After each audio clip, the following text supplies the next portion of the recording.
בוקר טוב לכולם, איזה כיף לראות אתכם. Good morning.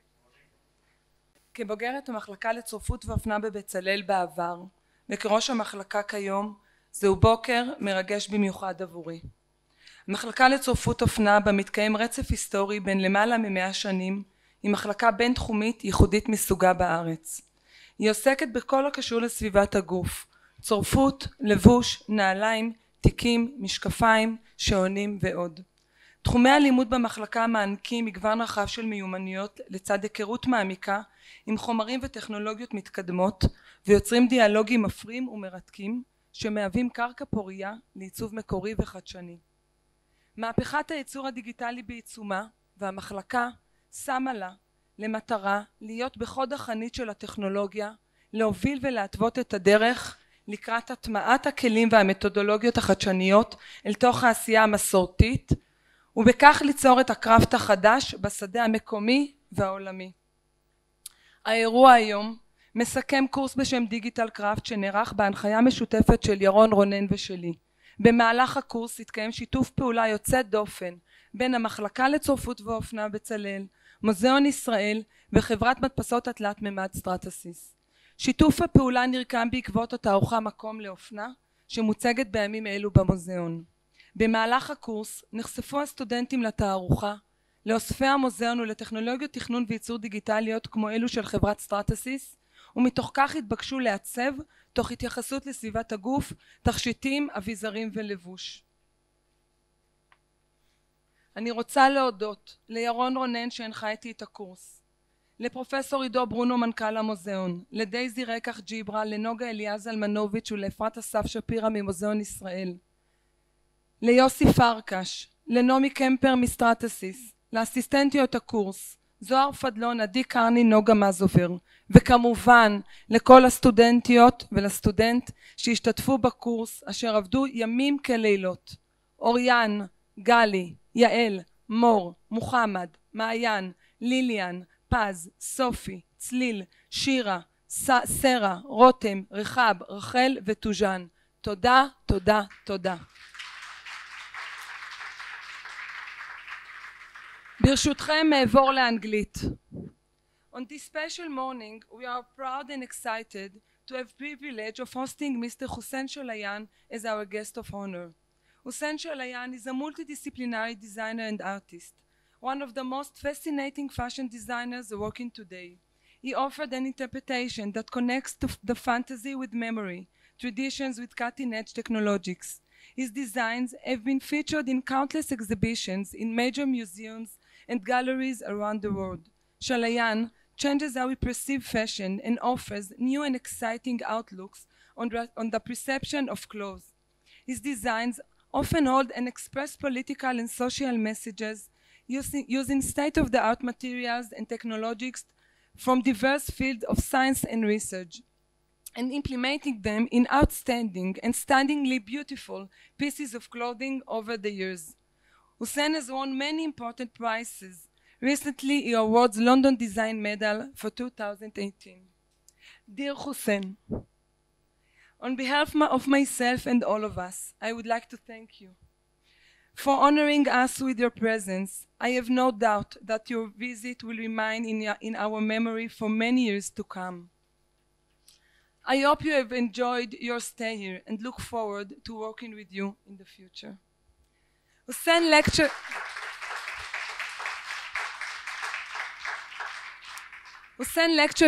here is part of the Bebtzalel International Lecture Series in memory of Stuart ב.יאנג, a dear friend of Bebtzalel. Until his sudden passing in 2014, Stuart ב.יאנג served as a member of Bebtzalel's board of directors and was an active member of the Friends of Bebtzalel organization in the US. Committed to continuing his meaningful involvement, his beloved wife Toni joined the Friend of Bebtzalel and decided to dedicate a new international lecture series in Stuart's memory. We are honored to be joined today by Stuart's daughter Anne. Thank you very much for coming. Your family is very dear to us. And now I would like to invite to the stage journalist אטואן for a conversation with Mr. Hussein Chalayan.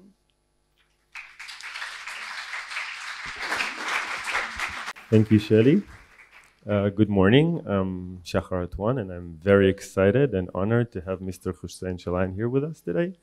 Without further ado, because Shelly said so many nice things about you, I would just... you arrived at Thursday in Jerusalem, and you had a talk at the museum with Ido Bruno. I just say that this talk would be very different because it would concern, I think, perspective, which I feel could be most relevant for the students here. You were talking about innovation, and innovation is basically the final frontier of fashion design in the last few years. And 3D printing, smart fibers, digital technology, everything. But you said something I could really relate to. You said that that's how I interpreted that. You said we should be innovative with thinking about innovation in an innovative way. Not only in means of production and technology design, but also in means of consumption and deeper understanding of our circumstances, cultural, technological, and communication. Could you please elaborate on that? So we're talking about innovation versus, let's say, actual creativity, because creative people exist already, of course, and innovation, for me, is, I guess, the only way in which you can do new things. So actually, I was also talking about methodology, because technology doesn't necessarily mean wires and motors and electricity. You could be using very simple materials in an innovative way. So actually it's about a way of thinking, and a lot of the works you see here has been through an approach rather than always using technology. So so for me, innovation is about how you use material, but it doesn't necessarily mean technology in the obvious way. So, for instance, I'm very interested in Japan because I think they use materials in a very actually innovative way, but it could be also very simple ideas used in a very effective way. So for me, this is the sort of the difference between, let's say, creativity and innovation. It's how you use material and to what extent you can push it. And actually, it can be very simple. So connected to that, I think for me, it's very important to think about design a bit more philosophically and looking at other disciplines to be inspired for fashion or jewelry or product design, whatever you want to do.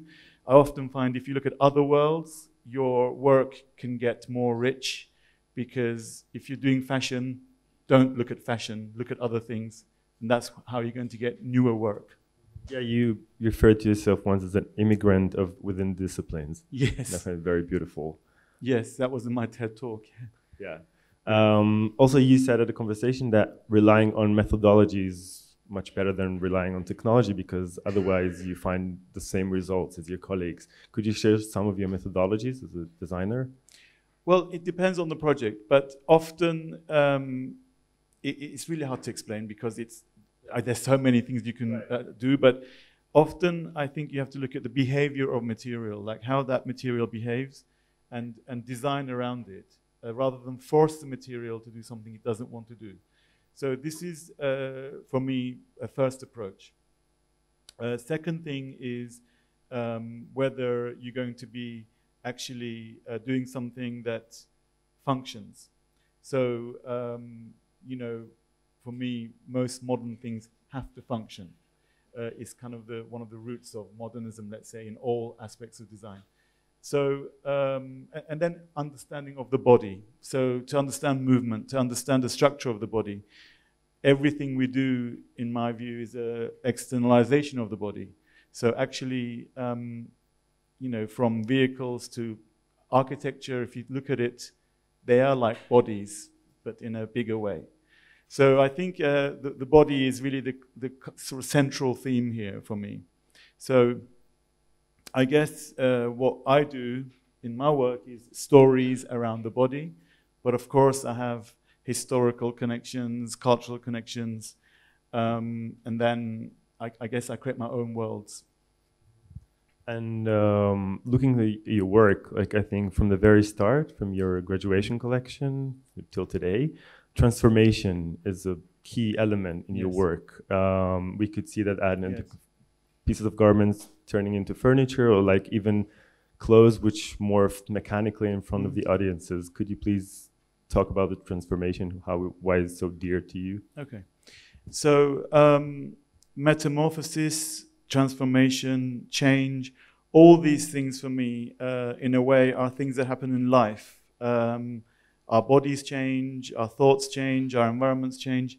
So for me, the reason to look at this was really to create a sense of life for the clothes, because I thought this was very exciting, like how I could create these ingredients that come together and actually they take on their own course of life. So this was the reason why I actually did all this, but there was always a story behind it. There was always another idea, and I tried to do it in different ways. But yes, something that ultimately has this sense of life for me is I guess, magical, because it also, you know, if it's something, for instance, like a buried dress, which I did very early on, it gets more and more decomposed. So actually, as time goes on, the piece grows. And then I guess that the way that the other pieces, you know, become timeless is that they're interpreted differently in different times. So actually, they become, for me, quite timeless because of the way they will become relevant to different moments in time. And speaking about time, this year marks your 25th anniversary in fashion. And I was thinking of the long way you came. Yes. And maybe, I mean, the fashion industry has changed tremendously within this period of time. And I would like to hear from you, like, what do you think the most relevant or biggest challenges for you today as a fashion designer? Yes. So actually the biggest change in the last 25 years is the arrival of digital era, of course, because I was a designer before the digital age. So we would, I remember how it worked. You know, you would wait for 6 months to see images of your clothes photographed by collezioni, and this was very exciting for us. And then, of course, the arrival of the digital age meant that things became much more democratic, but of course much more disposable as well. So in the past, seriously, we would wait for a long time to see images. These days, you can see what we're doing before we even leave the show venue in London or Paris, wherever we're showing. But also, it meant that in the past, we relied on editors to show our work, and they would always use the more avant-garde pieces, which meant that you were then perceived as much more of an avant-garde designer. And then these days, of course, it's much more open because you're not relying on the editors and what they choose to publish. This is actually a very important point because this actually creates the image of a designer. So we would have only maybe 10% showpieces in a collection, and the rest would be completely wearable. But because of the way that that editor wanted to present you, they would only use like the more bigger pieces. You would then be perceived as an avant-garde designer. So this is actually problematic, but at the same time, it helped us create our image as designers, yeah. Which is a tension I think you've been working for a lot. Like, I would say how to combine or balance the tension between commercial and artistry. Yeah. And I would ask it in a rather different way. I'd say, like, if I look at your colleagues, like peers of your generation, the late Alexander McQueen or Stella McCartney, which each of them represent a different end of the imaginary spectrum of showmanship, wearability, experimental, and commercial. How do you relate to those concepts today? Well, both of those designers have had very big investors, and we haven't. And it makes a massive difference because the spectrum of what you can do is very different. And the product categories, for a start, I mean, they have an amazing amount of product categories. I think, so I'm exactly from the same generation as Alexander McQueen, and it was actually very interesting because, you know, he had backing and suddenly had shops everywhere, and we were like this independent designer with no shops, no, you know, none of those product categories. But at the same time, there's a natural evolution of a designer. And you can see that through injection and through strategic investment, you can actually become part of a system very quickly. So for us, it's been very much about being independent-minded. It's been very much about the quality of the work, and actually probably the freedom to do, in a way, what I want, because, of course, this kind of backing means restrictions as well. So on the other hand, really, we really have to make a beautiful product to sell, like beautifully cut, very well made, because actually, your clients will rely on the level of your work rather than the marketing behind your work. Not to say that these designers don't do good work, but actually it becomes more important that your product has to be good. I think for many years you kind of like were, I think, maybe not for your best, because your avant-garde work overshadowed your brilliant and beautiful design of very wearable clothes as well. Is this why you opened your flagship store in London in 2015, which took you 21 years, which is surprising? Yeah, so fashion is an incredibly expensive business, especially in London. Like, seriously, when you do a fashion show, you can buy a house every time. It's that level. So it's really hard. So for us, we've had various business models, various types of investment, and then we were independent for a long time. We have now another investor, like a minority investor. But actually, what's happened to us is that we always sold clothes you can really wear. But like you're saying, maybe our more experimental pieces at times took over. But actually, people that knew us, clients that knew us, they always, supported us for their own reasons, because they had a kind of momentum with sales and with knowing our language. I think we then did a few films in Paris in a gallery space. I only showed the clothes, so we can look at the clothes close up. So for us, it was actually a way of saying, look at the clothes, but look at the film we've done with it as well. And that actually was very helpful. So it really depends on what level of, how our connaissance with the people in fashion. Like, our followers know what we do as clothes, but then the press perceive you in a different way. So you're in the space in between. The shop that we opened 3.5 years ago has really changed our lives, because this is actually a place where people can come, we can meet them directly. The shop is a response mechanism, but also a platform where you can really experience the brand. Yeah. Which leads to the next question. I mean, people think of you as this great designer, and I'm interested to know about your connection with your customer, because, like you said, in the store. Yes, so the store has been the biggest platform for this, where I get to really meet people one-to-one. And we got to see that you have maybe 5, 6 different profiles, not only few, So, and it's a broad spectrum of people, from an art collector to an architect woman to quite a conventional woman in a way. So then to a fashionista kind of person, from Asia. It really varies, but it's been really enjoyable to see the direct profile and actually engage with them. And otherwise, I would never know who they are. Yes, and I guess it affects your work as well once you're back in the studio. It improves your work, because then you're having these profiles in mind while you're designing. That's why the shop is a response mechanism as well as a platform. Yeah. And also, I found it really surprising that you're really active on social media as well.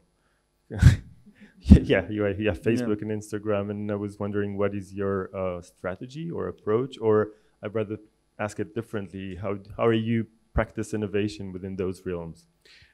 If I could be really honest, social media for me is we left it very late.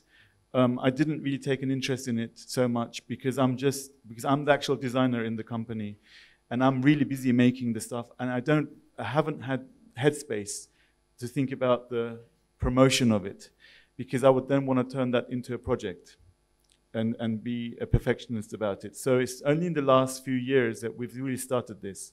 Because we think we can do a lot more, and now we're strategizing and employing separate people and all this kind of thing. But actually, it's a recent thing for us. Not that it's been relevant, of course, for a long time, but we actually turning it into, I guess we are projectizing it, so to speak, in the last couple of years. Yeah. And this is a tricky question. I mean, if I could ask you to choose one collection which represent your work, a way of thinking best, what will you choose, or I can't. not at all? I can't. Yeah. It's like saying who's your favorite child. You can't. But not in terms of favorite, but like what conveys your. Okay, I guess it's a tricky one. No, I can't. I just can't, because I think the hardest show we did was the motion dresses, because it was so fragile. 111. 111, yes. And this was dresses that changed from one era to another. And I was looking at how different socio-political environments affect the body image. And this was how it was inspired. So this was the hardest one, but actually doesn't mean it's my favorite one. And there are moments of collections that I can have favorite moments from collections, but I can't say I have a favorite collection. Yeah. How one translate this super, I don't know, technological collection into a wearable and accessible collection afterwards? Well, you will see actually in some cases in the slideshow, I show like an aeroplane dress that's moving. Then I show a piece next to it to show you how maybe I was inspired by that monumental piece as in its wearable ramification. So actually there's always this correlation between the monumental pieces and then the things that you can wear from them. And I use it a few times in this presentation for you to see. Also a cocoon dress in one season where you have to really pull through to wear it and it gets shorter. I turn that into a coat just with the pocket detail that when you put your hand in it becomes that shape, but actually it's completely functional. So there's this constant correlation between the monumental and the wearable version of it. Also in 2015, you joined the University of Applied Arts in Vienna, and you're a professor for fashion design. And I'm going to ask you a few questions about fashion education because I think it's relevant for the student here today. First, I would say, could you maybe, as someone who has such a broad perspective about fashion education for 3 decades, could you maybe outline the change of it, if there is any, like from the time you were studying at Central St. Martin's and today? Yeah, a big difference. So, first of all, so I'm the head of the fashion department in Vienna, in the Angewandte Kunst in Vienna, and but I live in London, so I travel to Vienna every so often. So basically, the biggest difference I see is that so when I went to Central St. Martin's in London, you may have, most of you, I imagine, heard of St. Martin's. But really, St. Martin's was an art school where fashion happened to be a department in it. So this makes a very big difference because we really engaged with other disciplines. And I had friends from sculpture, from fine art. They modeled in my show. It was this kind of environment. And, you know, when you are a school where fashion is separate, that's another situation because maybe it's harder to engage. So this for me was a big difference for a start from many fashion schools. Like the difference I see now, let's say in Vienna, I don't know about your Betsalel here, but in Vienna, I would say that a lot of students these days are kind of like clients in a way, rather than students, many of them. And I always say to them, look, you have to be a student, not a client. Because otherwise, actually, you're not going to learn. You're going to be just spending time here to please your parents. And so what we're trying to really encourage students to do is to make mistakes and actually to experiment and to not pay people outside to make things for them. They have to really make it themselves.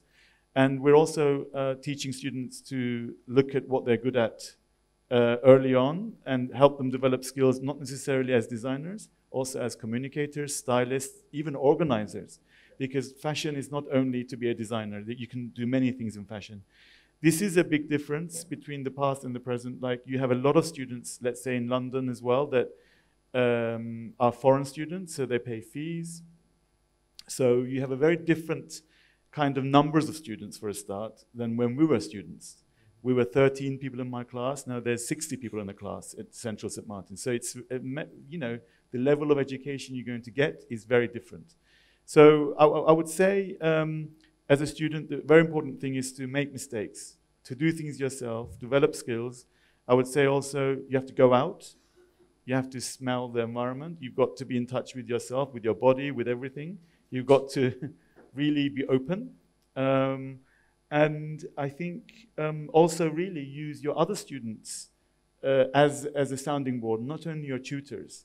At St. Martin's, for instance, sometimes it mattered more to me what my contemporary thought about my work than my tutor, because I respected them a lot. So this is really important, the kind of connection you make with other students, because you can do things together as well afterwards, which is sometimes more powerful than on your own. That's interesting, I think. And a lot of students are very individual and think about what they can do and don't relate to their peers. You can do more sometimes with others. Yeah. I agree. Yeah. So before I open this conversation to questions from the audience, I would like to just point one thing, and that last thing you said in the conversation, I think that can send like a really encouraging message to the students. You were asked about working in this rough industry today, and you were talking about different models of success, of not just having to be Gucci or Prada, being part of conglomerate. Well, I'm sure once you graduated from Central St. Martin, you had a different approach or like perception of success. Can you please maybe outline then versus now? Yes. So I graduated in 1993, and I was really looking for work. I wasn't thinking that I was going to do my own thing. I really didn't think this. But you have to think about like the atmosphere, like of a city. So this was in the early 90s where nothing was happening in London. We were like, all of us were super poor. And really something had to happen. So people like myself and McQueen, we really were like risk-taking designers. And this is another thing, you have to take risks. If you want to move forward, you have to take risks. A lot of people can't take risks. In my case, I was offered this window at a shop called Brown's in South Molton Street. And in those days, this was a very big deal because for 10 years, no one had been given this window. John Galliano was given this window 10 years prior. And then I started to get press around this. And then I started to get commissions. Then I started to work with a singer called Björk. And one thing led to another. And then I found myself doing a collection with a brother of a friend of mine actually helping us financially. So this was something I could not have planned, but one thing led to another. But it was a time when there was room for this, you know. Now maybe the most important thing isn't to be a designer on your own. You could be a team player and have a content life, you know. It doesn't have to be, this is not the only model. So me being a designer was very much to do with the mood of London at the time. And then I made the best of it, of course. And then we started to show in Paris around year 2000. Until about 2 years ago, we were showing in Paris. And we came back to London, because before that we were showing in London, because I was always based in London. So actually, yes, this is, for me, it's been a case of coincidence, but I guess making the best of it. But my message to students generally is that the only model isn't to have your own brand, because you have to be a certain kind of person. You've got to compromise a lot with your social life. You've got to do a lot of work. You need a lot of money. Sometimes it's good to do things with others or be part of a team where you can really perform. And be your own brand as well, of course, if you have the capacity and the possibility to make it happen. But, and also, design isn't the only thing in fashion. You could do all kinds of things. You could be a stylist. Maybe you're a better stylist than a designer. This is also a very good situation. You can do very well as a stylist. I think also you could be in PR, you could be in buying, you can be in all kinds of aspects of fashion. So yeah, I would say it's an open territory. Okay, thank you very much. Thank you to you.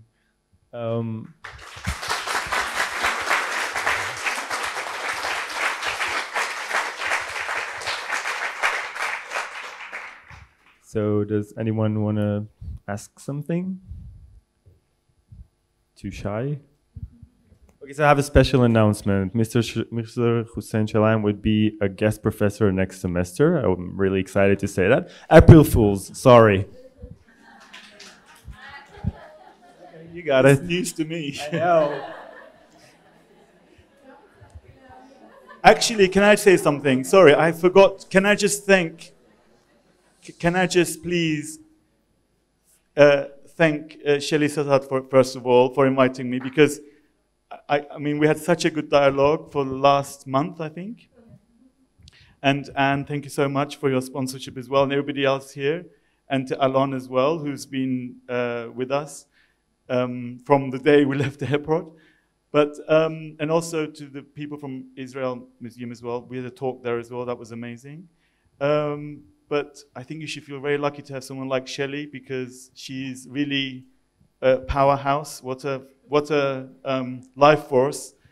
But also, in a way, you know, I really had to fit this trip in, because it was right after a trip to Vienna. And I would say that Ron Arad, who went to this school, right? He didn't go to the school, he went to the other one, right? The one we won't mention his name. Yeah. He was here, wasn't he? Yeah, so he was a big encouragement for me to come as well. Thank you very much for this conversation. Yeah, sure. And any questions? Yeah, go ahead. You said earlier you're a perfectionist. How do you know a work is finished, both conceptually and the physical manifestation? Yeah, very good question. You could be a perfectionist, but doesn't mean that you always achieve perfection. Actually, I don't know even if it exists. It might be a concept more than a reality, because who is to say something is perfect? But I would say that I like to push myself to the limit, and my team as well, that we pushed all the boundaries of a project, and then you have to stop at some point, because you can go crazy, of course. So I think you should be a perfectionist with your impulse, but you should also know when to leave something alone. And this decision is the moment, actually, knowing when to stop. But it's a very difficult subject. But I think it's about pushing yourself to the limit, I would say. I guess that's my understanding of perfectionism. Yeah. Today, the industry is very flooded with brands. Yes. How do you consider your singularity as a brand? Other brands? Yeah. So we are not really seen as a, let's say, a commercial brand. You know, we are really much more of a sort of designer's designer brand, let's say. So actually, this is an interesting position to be in, because we're well known in the industry, but we're not an advertiser. We're not like part of a big group, which big groups have actually damaged fashion in many ways, because it's no longer about creativity. It's about kind of who's more powerful. So in a way, I think big groups, and they've bought brands as well, which created a very different demography in fashion.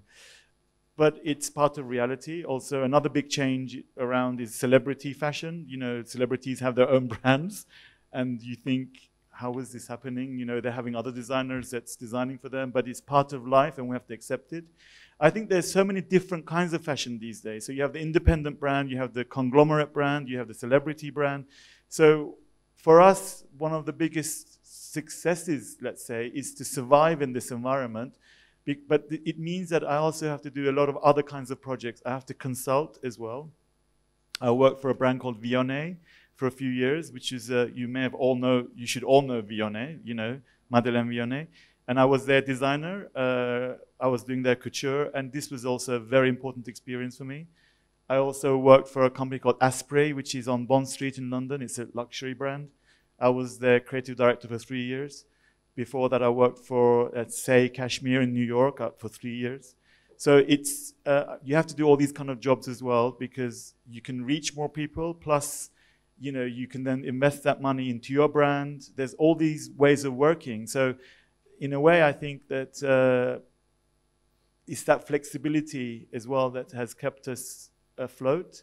But at the same time, we sell in, you know, boutiques and stores that other brands sell in. So I guess we've done it in our own way. This is the important thing to say. And it's a unique approach. Also have a lot of museums that own my stuff. And where even like limited edition films. So imagine I would sell to a collector and put that money into my collection. So it's a very unusual model, actually, and we've been lucky in that sense, and I guess it's to do with my worldview, but I do consider myself lucky as well. I have two questions. One is, how do you choose the names for the collections? Because I see that they are very meaningful. Yes, and we made this bag with all the titles of the collections. Oh, I need it. Shelley has one. You can borrow it. I will. Okay, so yes, because I work in a kind of not thematic, but sort of, I have always this subject matter. Yeah. So I try to find the word that best represents it. But yes, I like thinking about the titles. So I don't know how to answer that question. No, I will choose one, and then you can answer for a specific one. Yeah. I saw that you have one collection that is called Haiku, and you are, at least from the way of the presentation, I was not familiar with the work before. So it shows that you need more. Here it comes. Yeah.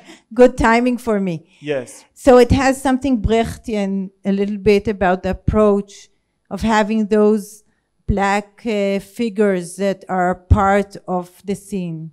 Yes. So Haiku wasn't actually a title. It was a title within a title. Mm-hmm. So it was, that collection is called Sakoku. Yeah. And it's based on the isolation of Japan. I did a whole thing on Japan. And Haiku was one moment within that.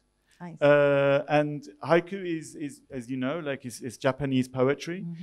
And what I liked about it is that it talks about the moment. So I am here, I'm talking, it's the moment. And I liked the idea that poetry was about the moment and not about imagining another world. This moment became precious, let's say.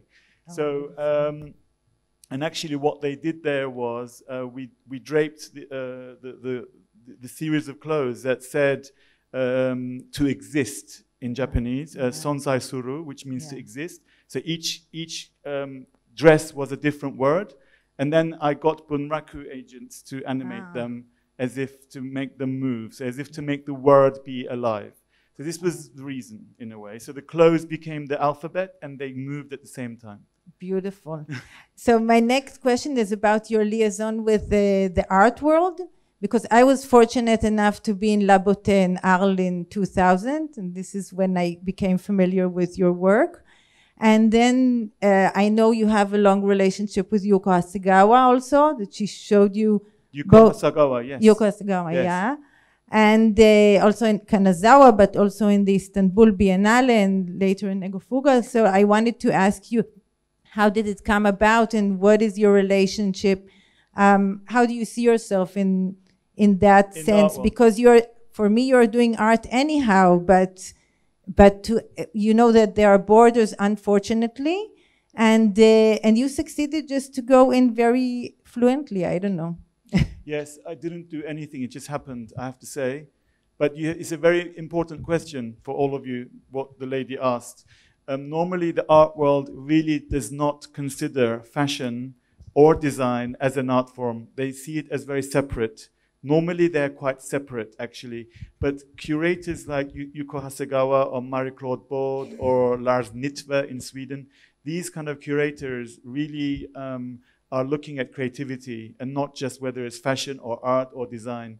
And this is a very important discourse because actually, in a way, the art world is quite narrow-minded, in a way, which was very surprising to me. And I got into many conversations about this.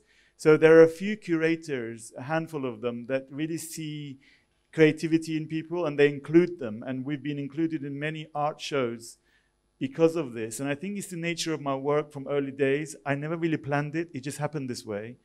And then it continued, and we had 6 shows in actual art museums. One of them was in a design museum in London. And so I guess it's just to do with my ideas and the way I work, but it's not this strategy or anything. It's naturally occurred, actually. The lady here. Yes, I'm happy that I'm asking after the lady. My question is, what is your message to us, to the world? Do you have a philosophy? Because it's very eclectic and develops to your ages. But do you have something in the core that you would like to? You have to remember these works are from 25 years, so it has to be eclectic. Otherwise, we can only show you 10 projects. So it was intentional. But yes, of course, depends on the project. But I'd say that my general approach is anthropological. I'd say I look at behavior, I look at history, I look at prejudice, I look at abuse of power, I look at what it's like to live through war. You know, I'm from Cyprus originally, although I live in London. It's a war-struck place. I think also, you know, it's about maybe explorations, but they are at the same time proposals as to how you can look at something. So they're two happening together, actually. There are many things, I guess, I don't really understand in the world, so I use my work as a means to understand. So that's the exploratory side. But at the same time, I'm proposing how you can look at a situation, often through the body. I mean, I think you have a lot of ingredients here in Israel to use because you are in a difficult situation yourselves. So I think you have a lot of inspiration, actually, to change things, in my opinion. And yes, I think it's all, I see it as a must here, actually, personally. And artists and creative people should use this situation, actually. Yes? What is your impression of Israeli fashion? Do you have any relationship with Israeli design? So I don't really, except that, you know, of course I've met few people in London, some people that did placements with us, but it's relatively a new territory for me. I see a curiosity, definitely, and I see definitely sort of an ambition, and I can see that, you know, there's also an interest in technology. There's also an interest, not just we spoke earlier with you, but not only through you, but generally I've seen it. So I think things are going to happen, of course. And we're talking earlier about the importance of education and how if you do create like a platform here, you can also have local a design scene that might become self-sufficient. Who knows? But I'd say in order to really grow, you would have to have an international connection too. So the brands that develop here, you have to also sell abroad, like we all do. Even in a place like London, you can't really survive. Even if London is a much bigger fashion place, everyone has to have a connection with other countries. Do you think clothes or garments are like a means to distract or just to attract attention? You know, they're a means to, clothing is a means to empower the body. It's to do with increasing your confidence. But it's also that it can give a message, it can symbolize things. The body is, for me, the ultimate cultural symbol. So actually, when you do things through the body, for me, it's, you know, sometimes fashion can say a lot, actually, you know, because it's directly the body saying, giving you a message. So I don't think of it as a distraction, but you're, of course, welcome to see it that way. I see it as an empowerment, and I see it as actually sometimes a celebration of certain ideas or questioning of certain ideas. So I think it's, for me, a very rich tool. But for somebody else, yes, it might be a distraction. Yeah. Hi. I want to ask, how is your early years as a child in Cyprus or as a student in London is influenced on your work today? Second part, repeat again, sorry. Your early years as a child, as a student, how it's influenced on your work today? Oh, I see. So, yeah. So I went to St. Martin's in the late 80s, early 90s. I graduated in 93. And the way that it influences me is that, like I was saying, I kind of went to an art school where fashion was in it. So I was used to already working in a multidisciplinary way, even while I was a student, and that hasn't really left me at all. So this is like also being in London at that time. Poverty is a very important thing as a student. I think students should not have money, because really you should have enough money to live, but you should find your own solutions. We had no money, so it meant that we had to find other ways of doing things which made us more creative. And this is actually a part of the roots of my creativity. So actually the students, like, I find that their parents really support them with lots of money. Often I don't really enjoy their work because they're paying people to make things for them, whatever. So I think it's very important to find solutions, and which will eventually become, hopefully, your creative impulse. So this, plus being in a multidisciplinary environment, plus, of course, London was like a really exciting place then. It still is now, but then it was more, it wasn't gentrified. So it was rough, it was a bit scary, it was, we went out a lot, and it was also a kind of a very sexual energy, which is very important. If you're a fashion person, you've got to be interested in sexuality and your own body and all these things. You've got to be sensual as well. If you're not connected to that, I think you won't really understand certain elements about clothing. So I think this is a really important thing, to explore yourselves as students, be very open to experiences. I think I don't see fashion as being separate from all these things. And London is a very good area for that, but so is like a place like Tel Aviv. It's so open. Everything seems to happen. So I think, I don't know Jerusalem that well, but just we spent a few days we saw Tel Aviv, and you can see it's super open. We are deeply touched by your coming. Oh, thank you. Yes, and it's a kind of introduction to talk about all these years that the students are looking at your work, and you are leaving traces, very important traces for their creation. Mm-hmm. And you have the power, without meaning it, when you do, you just create. But the students get your strengths and through the inspiration by looking and examining what you do. And so it's so magic. And always I was thinking about what differentiates you, if we can talk about, regarding all this part of the fashion that you are talking about, which is this fashion that interesting us, the research, the experimental, the laboratory, the examination of the new, the discovery, etc., etc. And also by this action of deconstruction and the questioning about reality through the object and the clothes as a live object, which injects energy to the identity, to the feeling of the me. So all this is wonderful, for the students and for understanding what is clothing, Benny. And in the context of here, that we have so much students from all the years in fashion, and I believe also in other disciplines, full of hopes. And when I talk about students, it's not just fashion students, it's all the disciplines, like as you say, that when we are talking about fashion, we are talking about all the objects. Everything has the power to be a fashionable proposal.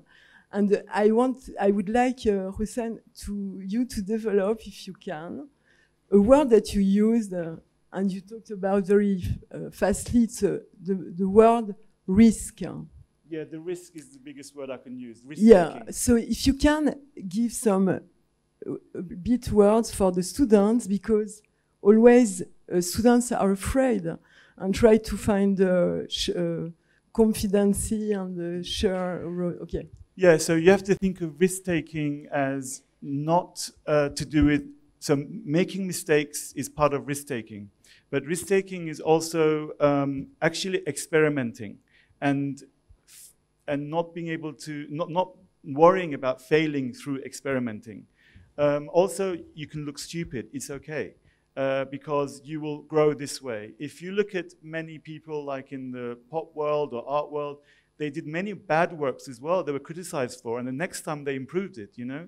So I think to be open to criticism and to be open to, you know, messing things up is okay.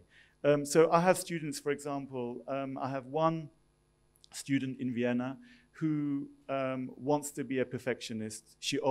But you know, this is like in a different context of perfectionism that this gentleman asked me earlier about. So she wants to present perfect clothes, and she is always late because she wants to make sure they're really good. And actually, they're really bad because they are so contrived, they are so forced, and actually, I think she's not doing a lot of it herself, in my opinion. So, and actually, we're having big problems with her because she thinks she has to be a perfect student. But actually, she's not even acting like a student. She's acting like already she's working. And I think the point of being a student is that you are free. It's the last time you will be free. It's a luxury. But within that time, you've got to learn to be messy and grow through the mistakes. So I would say risk-taking, mistakes, mess, all of this is acceptable.